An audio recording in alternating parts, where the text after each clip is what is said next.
James Brewer, and I'm here today with my fellow journalist Zachary Latif and with the distinguished author Rani Singh. Rani is the author of a new book about Sonia Gandhi, the most important and powerful woman in India. Her book, Sonia Gandhi, An Extraordinary Life, An Indian Destiny, is an unauthorised biography, and like all unauthorised biographies, it's aroused a great deal of interest and some controversy. And I'm going to start first by asking just to give us a brief introduction to the book itself. Thanks, James.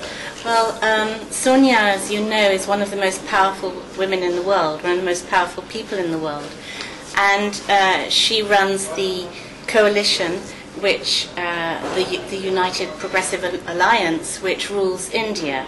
And she regularly features in Forbes lists, Time lists and Newsweek as one of the most influential people in the world.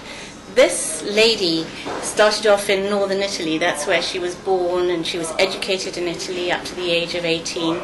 And after that she went to Cambridge, not to the university, to language school, where she studied English, and there she met and fell in love with Rajiv Gandhi. He was the grandson of India's first Prime Minister, Jawaharlal Nehru, and the son of Indira Gandhi, who was at that time a minister in the Indian government. And they fell in love madly. She went to India and got married to him, and then took up residence and lived with him in Indira Gandhi's house. And Indira by that stage was the Prime Minister, and they had a very happy marriage. They had 2 children. So in Indira's house there was Rajiv, Sonia and their 2 children, and also Rajiv's younger brother, Sanjay.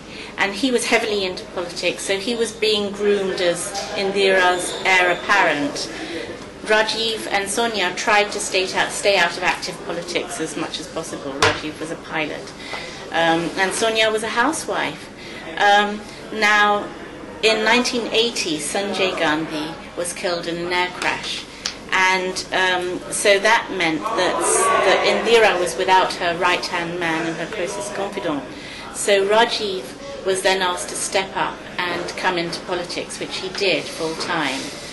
In 1984, Indira Gandhi, who was Prime Minister, was assassinated, and so Rajiv Gandhi had to take her place immediately and become Prime Minister. And eventually, in 1991, he too was assassinated. And after a period of being quiet and being in mourning and so on, Sonia eventually, after a process of 7 or 8 years, felt that she must enter politics very reluctantly, because the party of her in-laws was falling apart, really. And so that's when she decided to step up to the plate and come into politics full time. In 2004, she led the party to victory, and they came into power, and they repeated that performance in 2009. So that's how she came to be ruling the country and be such a powerful player. Fascinating.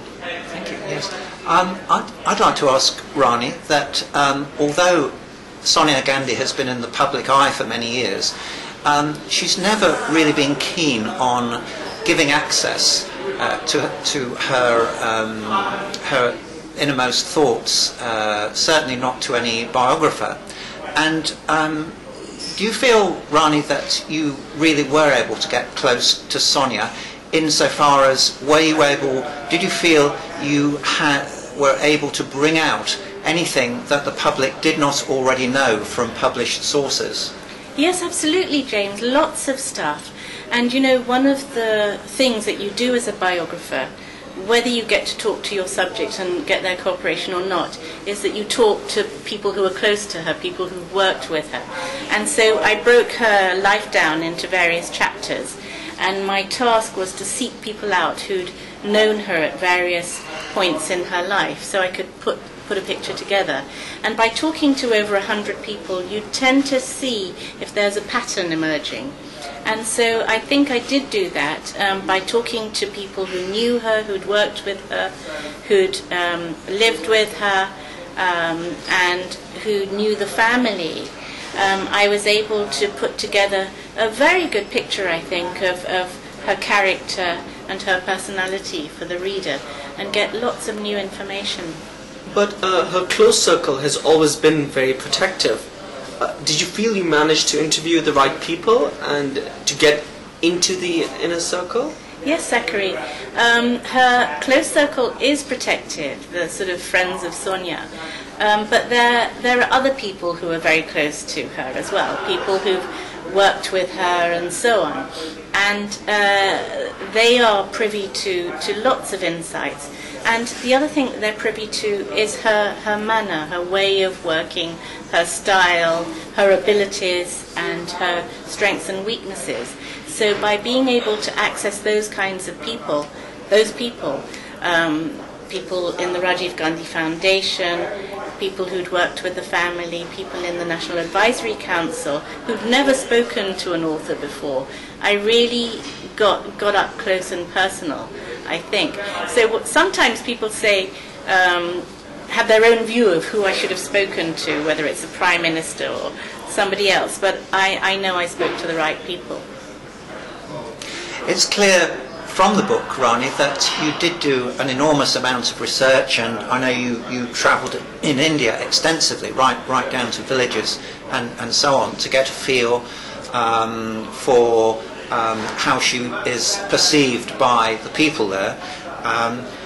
And you have gone into her personal life, which has also been laid bare to a large extent.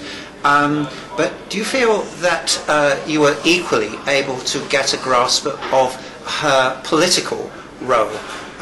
In other words, you can't really divorce her from all the trials and tribulations of India, the scandals and so on.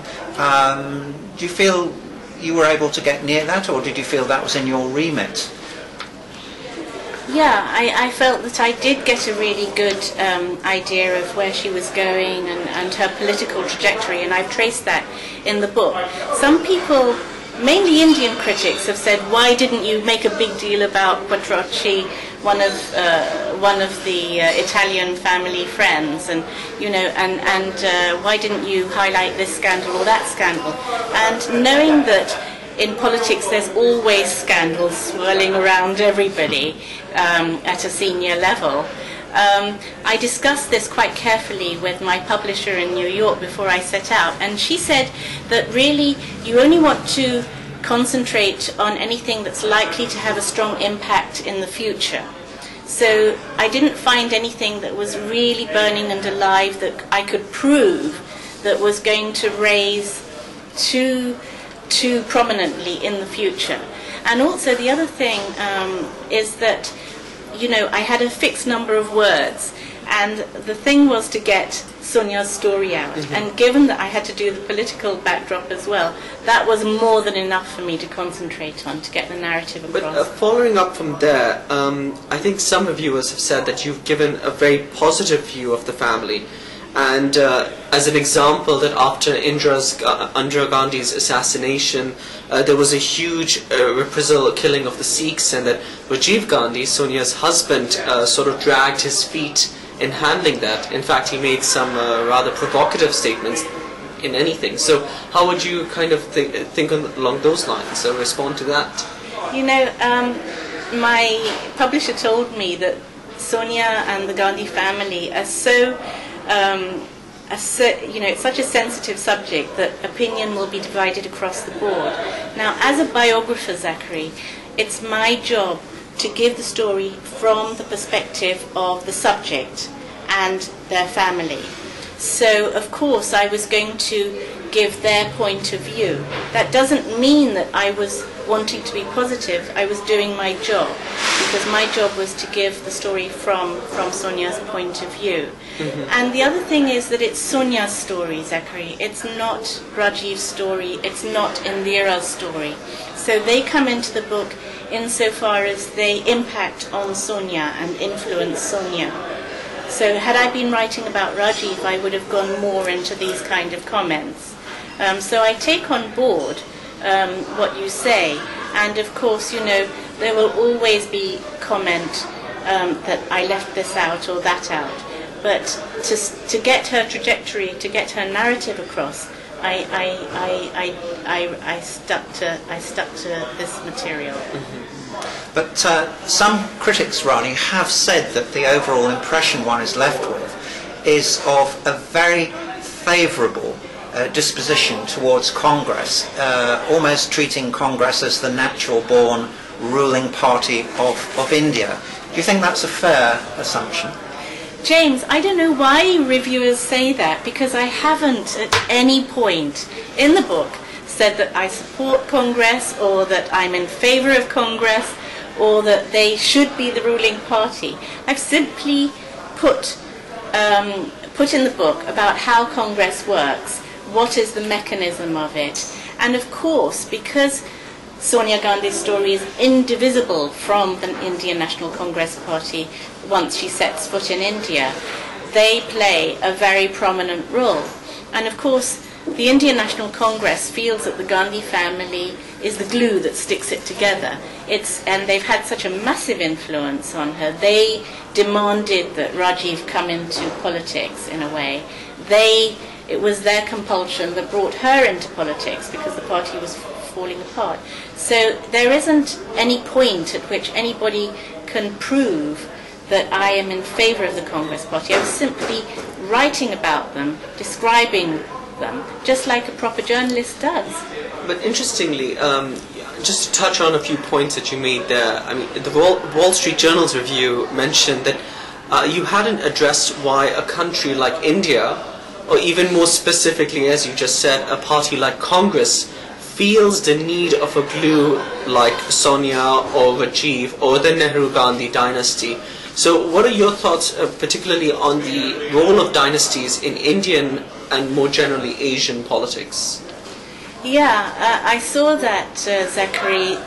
Again, I am not saying that there must be a dynasty in power. But dynasties feature very heavily, as you know, all over South Asia. We haven't just got the Nehru Gandhis in India, we have the Bhuttos in Pakistan, we have the Hasinas in Bangladesh, and there was a dynasty on Sri Lanka until just a few years ago in power. So it is a South Asian phenomenon. It governs politics to a great degree, although that's lessening. But it also governs the other professions, law, accountancy, and it's this idea that there's an accumulation of assets, and there's a desire for children in dynastic families to preserve those assets and not to squander the knowledge, the contacts that's been gained. And it is only when one particular person in a dynasty or a generation decides, I will not be a politician, I will not be an accountant, I will not be a lawyer, even though my family are, that thread gets broken. And it's not just a South Asian thing either, is it? You have the Bushes in America, other dynasties throughout the world. Aung San Suu Kyi is the daughter of a former political ruler of Burma. So it's not just South Asia. So it's an important part of South Asia, but it's not, dynastic politics is not unique to that area of the world. Yes.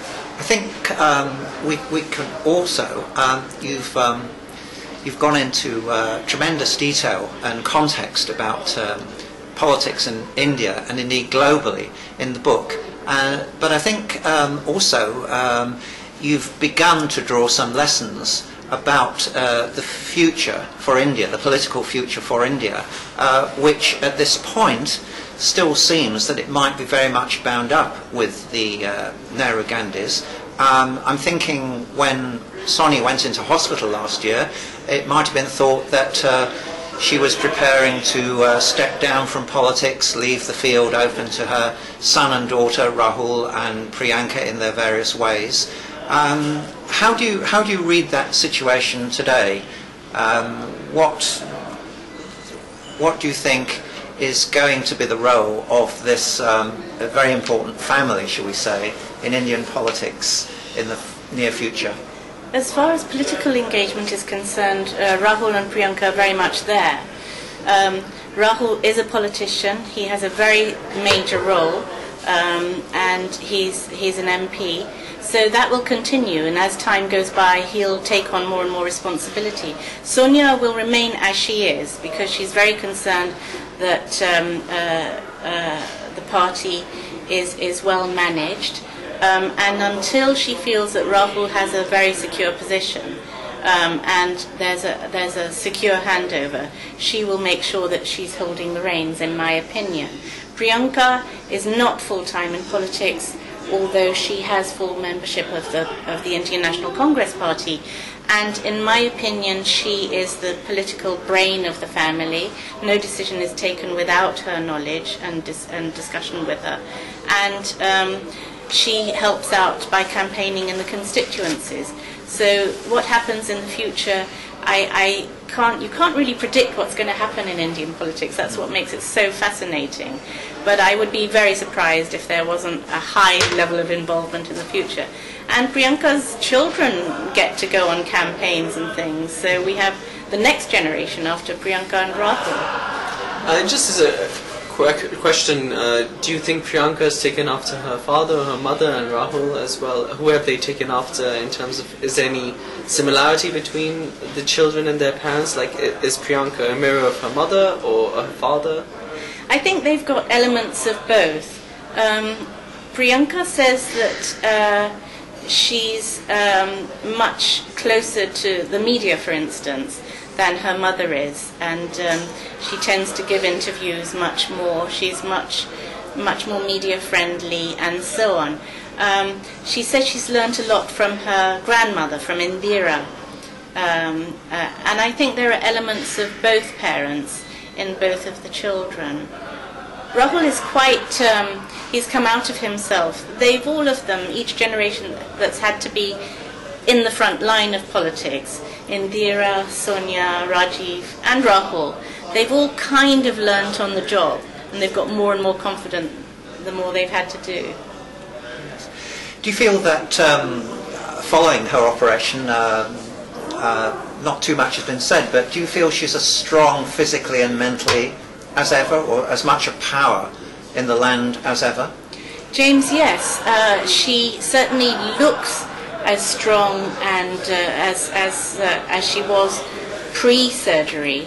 And I'm told by the senior members of the Congress Party, when state elections are on and so on, and she's required to go for campaigning, that she has as much energy as she had before her surgery.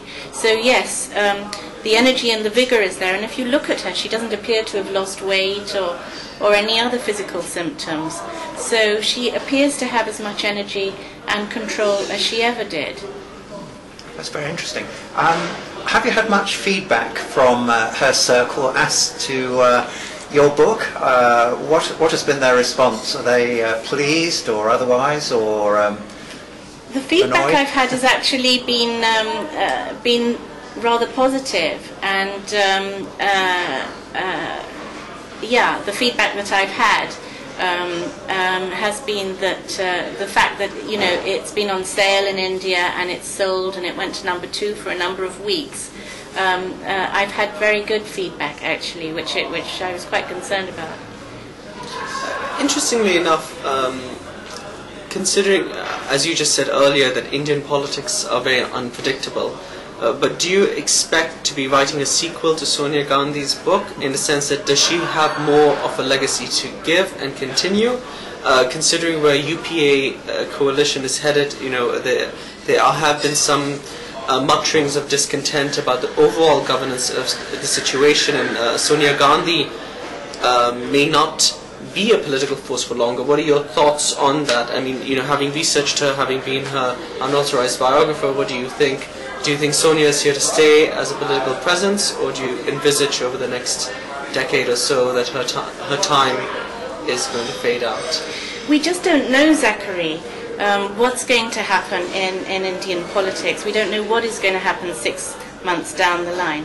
I think those who take power, they make sure that they sort of manage it to the best of their ability and stay there as long as they're needed and as long as they feel like.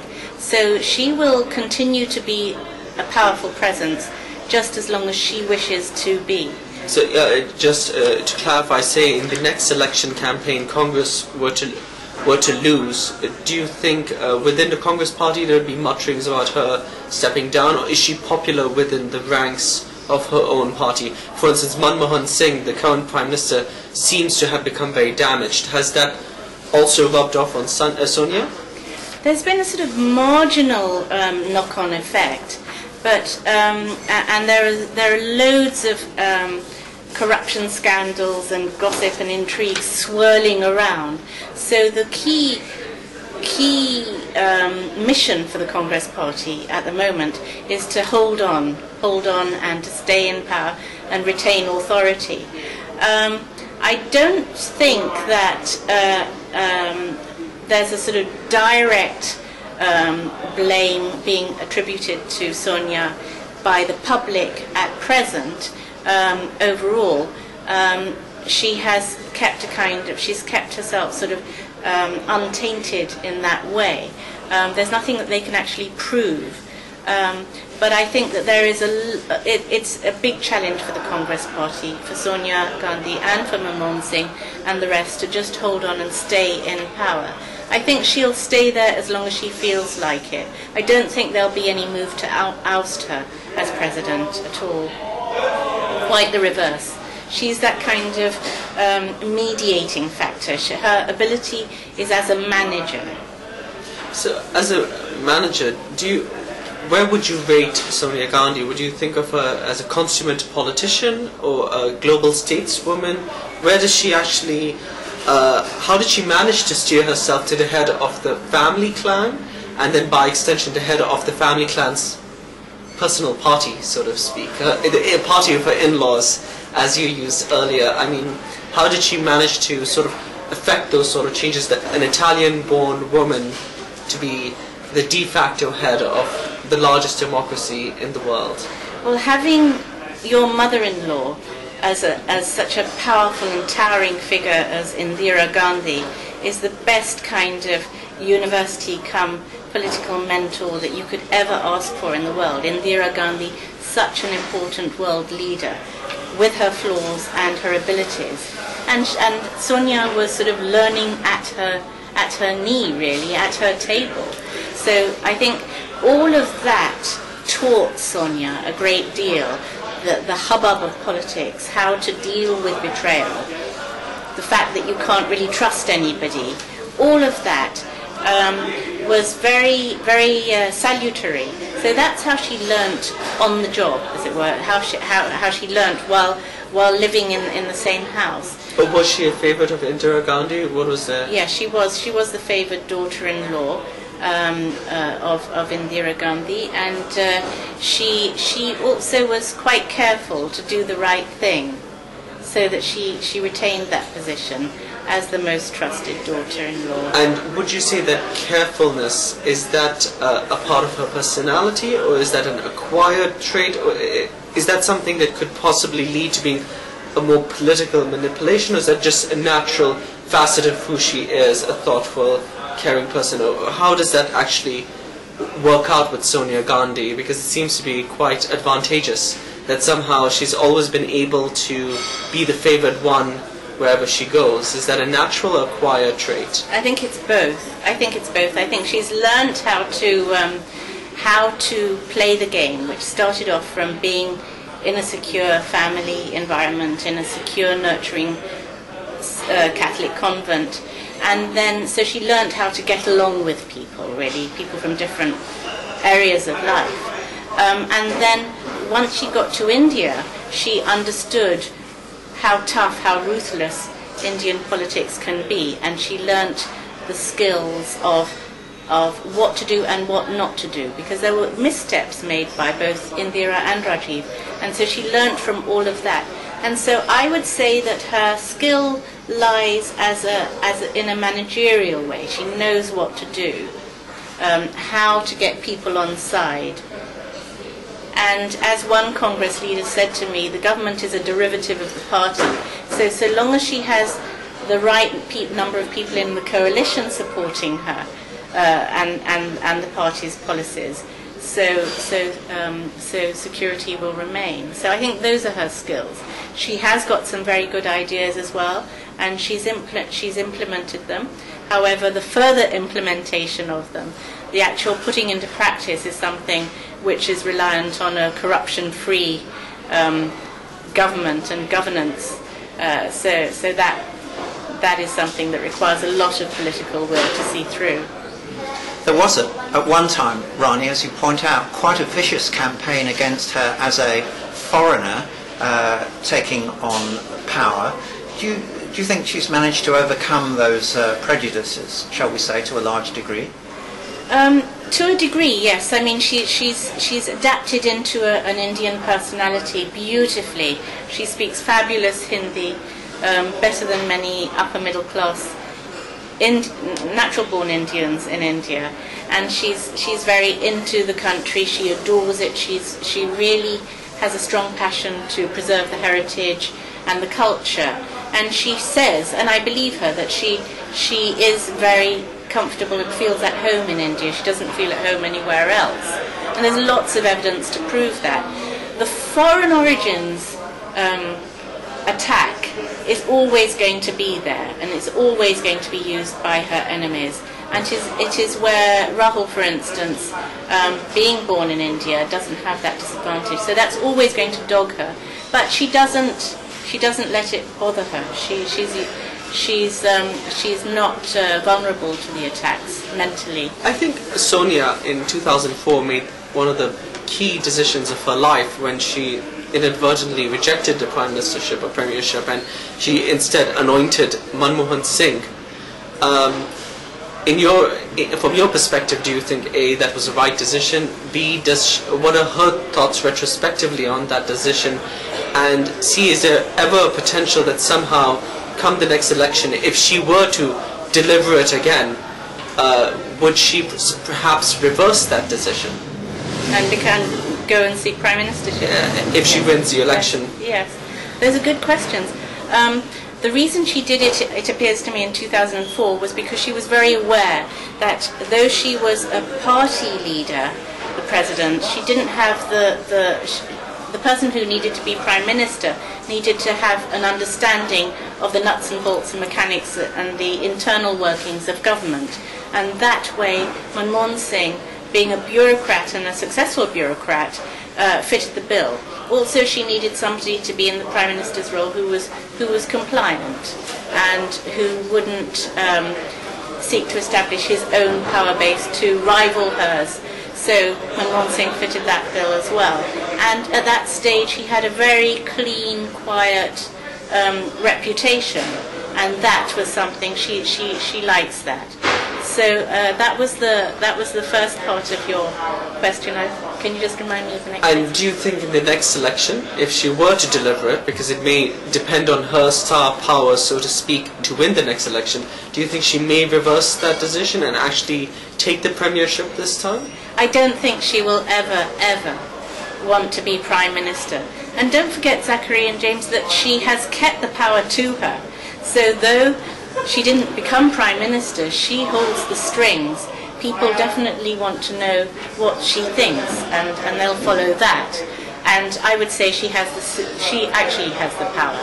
So it was a very, very smart move, actually. But she will not go and be prime minister if she ever had the opportunity. Again, she would not. She decided very early on, at the end of the 90s, that that's not a role that she would want to take on. Could she ever, or do you think she would ever wish to retire from politics? she has really taken to the arena very well indeed, but I'm sure that somewhere in the back of her mind, in fact she said it in interviews, she has said that it would be nice to go travelling around India and explore the many parts of it that she hasn't seen. Because at the moment it's such an official thing. Whenever she goes, she can zoom in somewhere, pull out again, but it's all very speedy. And she said that she would like to travel in a leisurely way around India. You don't ever actually retire from Indian politics. Yes. And she's given up her time and her life to do this, activity. So I think she's made that sacrifice, and she's taken it on willingly. So I think she's there for the duration. Who knows what's in the future, 5 years down the line.